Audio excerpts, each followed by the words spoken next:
Combien de Bonaparte ont gouverné la France?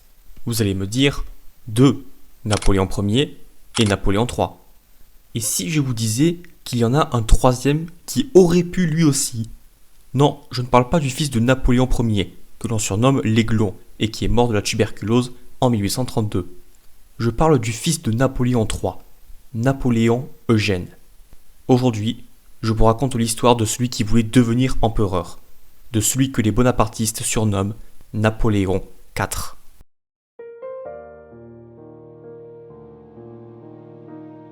Napoléon Eugène Louis est né le 16 mars 1856 à Paris, sous le Second Empire. Il est le fils unique de l'empereur Napoléon III et de Eugénie de Montiro. Il passe une enfance assez paisible, avec un père aimant et une mère attentionnée, avec lesquels il est très proche, dans une France en pleine prospérité. En grandissant, il développe une véritable passion pour l'armée, ce qui lui vaut l'admiration de la population française, qui le surnomme affectueusement Loulou.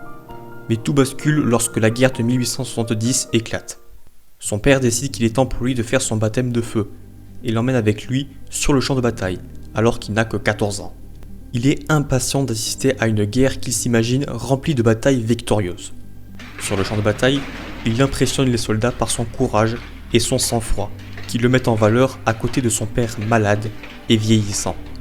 Alors qu'il assiste à la bataille de Sarrebruck le 2 août 1870, il prend plaisir à admirer le spectacle. Tandis que des boulets de canon tombent à ses pieds, il ramasse une balle par terre et la garde comme un souvenir de son baptême.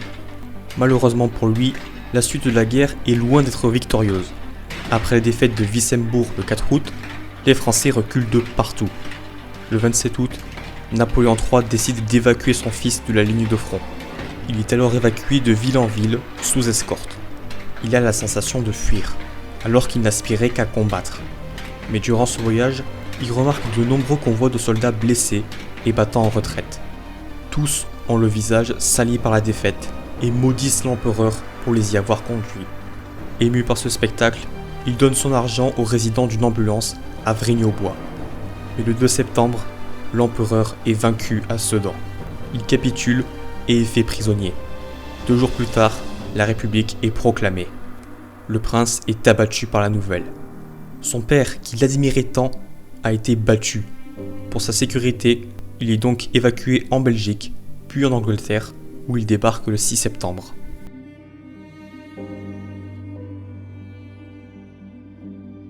Lorsqu'il arrive en Angleterre, le prince retrouve sa mère peu de temps après. Il suscite la pitié auprès de la population anglaise à cause des événements qu'il a subis. Lui et sa mère s'installent dans un château près de Chislehurst. En mars 1871, son père est libéré de sa captivité et les rejoint. Napoléon Eugène termine son éducation à l'Académie royale militaire de Woolwich.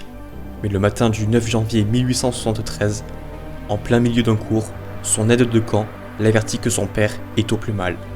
Ses calculs rénaux le font fortement souffrir. Eugène rentre vite, dans l'espoir de le revoir tant qu'il est vivant. Quand il arrive, c'est trop tard. Il aperçoit sa mère, à genoux et en pleurs. Celle-ci lui murmure « Louis, je n'ai plus que toi. Napoléon III est mort. » Napoléon Eugène Louis devient l'héritier prétendant au trône à l'âge de 17 ans.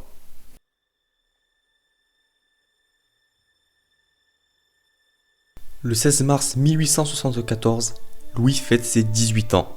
Il a donc atteint sa majorité politique et devient Napoléon IV pour les bonapartistes. Mais il souffre de plusieurs problèmes.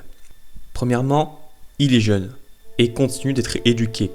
Il est donc vu comme inexpérimenté et doit travailler son autorité. Deuxièmement, il n'a pas d'idée politique claire et développée, hormis son amour pour sa patrie et l'armée, ce qui est largement insuffisant. Et pour finir, sa personnalité est jugée comme trop prudente par une partie de ses soutiens. Un projet de coup d'État fut envisagé, mais le prince a décidé de l'abandonner. Il préfère miser sur la politique, car il est désormais le chef du parti bonapartiste. Ce dernier a perdu beaucoup d'influence après la chute de l'Empire. Lors des élections législatives de 1876, 76 membres du parti sont élus députés. L'année d'après, ils sont 104.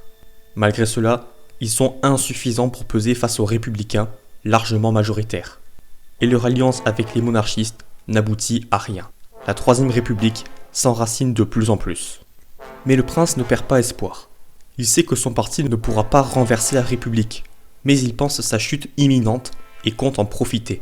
Pour passer le temps, il se met à voyager à travers l'Europe pour rencontrer leurs monarques. Italie, Suède et Suisse. Eugène a soif d'aventure.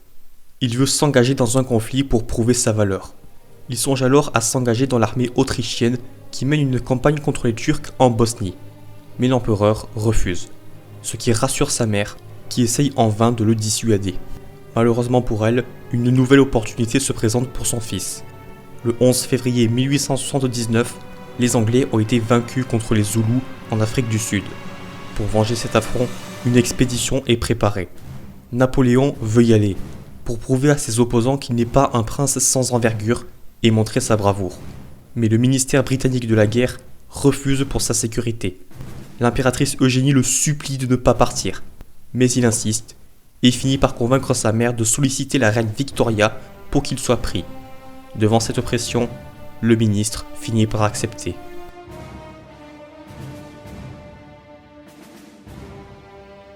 Le 27 février, Louis-Eugène embarque pour l'Afrique du Sud, euphorique à l'idée de se battre. Avant de partir, il avait pris avec lui la selle de son père. Usée et craquelée, il pensait qu'elle lui porterait chance. Bah, elles feront bien encore cette campagne, se dit-il. En France, ses opposants se moquent de lui. Bébé s'en va en guerre, titrent certains journaux. Tandis qu'au Royaume-Uni, son courage est vanté. Après 28 jours de croisière, il arrive enfin à destination, chaleureusement accueilli par des colons. L'état-major est un peu plus réticent, ayant peur qu'il ne gêne plus les opérations qu'autre chose. Il est alors affecté à leur côté, sous le grade de lieutenant. Cependant, il est cantonné à un rôle d'observateur. Pas question de commander ou de prendre des risques inutiles. Mais cela ne satisfait pas le prince. Il est venu ici pour combattre, pas pour camper. Le 28 mai, il parvient à tromper la vigilance du général en chef Lord Chelmsford pour rejoindre une patrouille de reconnaissance. La patrouille s'approche alors d'un kraal. Celui-ci est bien défendu, mais elle décide d'attaquer quand même. La bataille s'engage alors. Les cavaliers britanniques chargent face aux Zoulous équipés de vieux fusils. Eugène participe à la charge, sabre à la main. Il attaque seul et parvient à faire fuir les Zoulous, effrayés par tant d'audace. C'est son premier acte de bravoure. Et pour le récompenser, le site est rebaptisé le Kraal Napoléon. Malheureusement pour lui, ce sera le seul.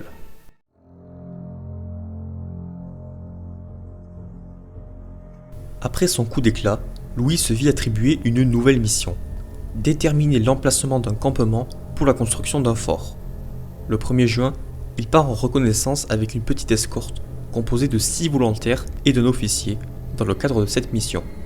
Après une longue marche, ils aperçoivent un kraal qui semble désert. La troupe décide alors de s'y reposer.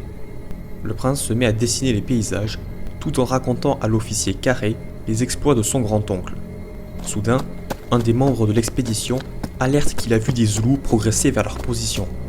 Carré fait signe au prince de partir, mais il tient à rester pour terminer ses dessins. Tout à coup, une cinquantaine de Zoulous surgissent et attaquent la troupe. Carré et ses hommes montent sur leurs chevaux et déguerpissent. Mais pas Napoléon, car son cheval a suivi le mouvement avant qu'il ne soit monté dessus. Il parvient finalement à le rattraper et à monter dessus. Mais la selle, usée par le temps, craque sous son poids. Il tombe par terre et se foule le poignet droit. Hébété, blessé, abandonné par son escorte et par son cheval, il se retrouve à devoir faire face à 50 guerriers zoulous avec un simple revolver pour se défendre. Il tire 3 coups en leur direction, ce qui fait hésiter ses assaillants. L'un d'entre eux lui lance une sagaie, que le prince esquive. Mais une deuxième touche son épaule. Son bras gauche est déchiqueté, puis se fait transpercer de 17 coups de sagaie avant de succomber. Il avait 23 ans. Ses habits furent retirés en guise de trophée. Mais sa dépouille ne fut pas abîmée davantage, car à cause du médaillon qu'il portait autour du cou, les Zoulous ont cru que c'était un grand guerrier béni des dieux. Par crainte de les énerver, il fut traité comme un guerrier valeureux.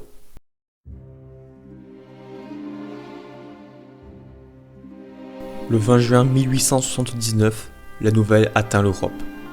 Une mort glorieuse pour un héros, terrible pour les bonapartistes et pathétique pour ses opposants. La nouvelle est un énorme choc en France et en Angleterre. De nombreuses personnalités ont fait part de leur deuil. La reine Victoria, le comte de Chambord, mais pas le gouvernement français, qui a interdit toute manifestation à son égard. La population française reste attristée, car en dehors de toute idéologie, Loulou restait un enfant.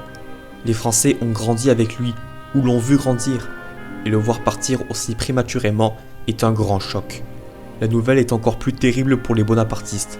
Le prince héritier est mort. La restauration de l'Empire est perdue. Même si la famille Bonaparte existe toujours, la lignée napoléonienne s'est éteinte. Mais la personne la plus touchée par ce drame reste Eugénie. À peine 6 ans après avoir perdu son mari, elle se retrouve à devoir enterrer son fils et à finir ses jours seule. En 1881, elle fit construire une chapelle à Farnborough où les cendres de son mari et de son fils sont déposées. Elle y fut également inhumée à sa mort en 1920. Et c'est ainsi que Napoléon IV mourut, et avec lui, l'Empire napoléonien.